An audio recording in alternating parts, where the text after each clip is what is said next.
How to make cheese wrap.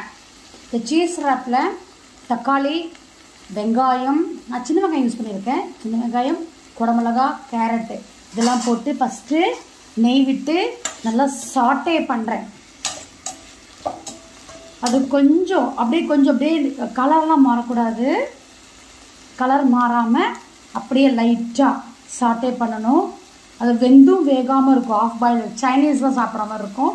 So very good for health. நான் வந்து சின்ன வெங்காயம் யூஸ் பண்ணியிருக்கேன். It's very good for health. நல்லா கொஞ்சம் அப்படியே கலர் மாறுது பார்த்தீங்களா? ஸோ இப்போ இந்த நேரத்தில் லைட்டாக உப்பு போடுங்க. ஓகேங்களா?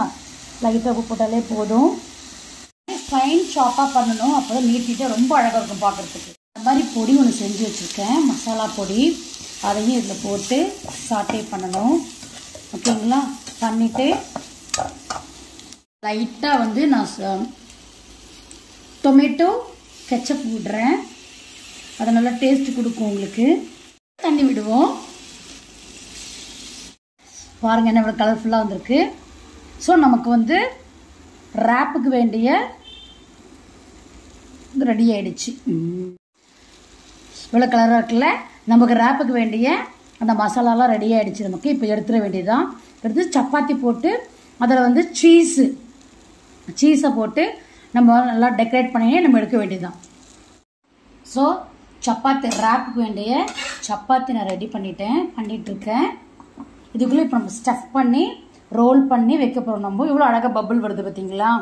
இந்த மாதிரி பபுள் வந்தால் தான் நல்லா உங்களுக்கு அந்த இது வந்து வீட்டு. ஓகேங்களா? No maida. Maida is not good for health. Maida வந்து 6 months ஒன்ஸ் இல்லை வந்து 3 months ஒன்ஸ் வந்து சாப்பிட்லாம்.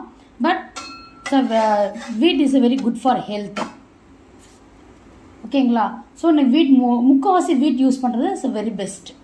ஒரு லேயர் சீஸ் அப்ளை பண்ணுறேன்.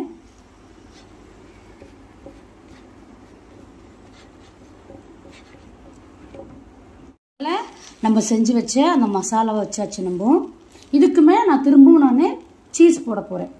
பார்த்தீங்களா? பார்க்கவே அழகாக இருக்குது. இப்போ நம்மளுடைய சீஸ் ரேப் ரெடி ஆயிடுச்சு. வெஜ் சீஸ் ரேப் ரெடி ஆயிடுச்சு.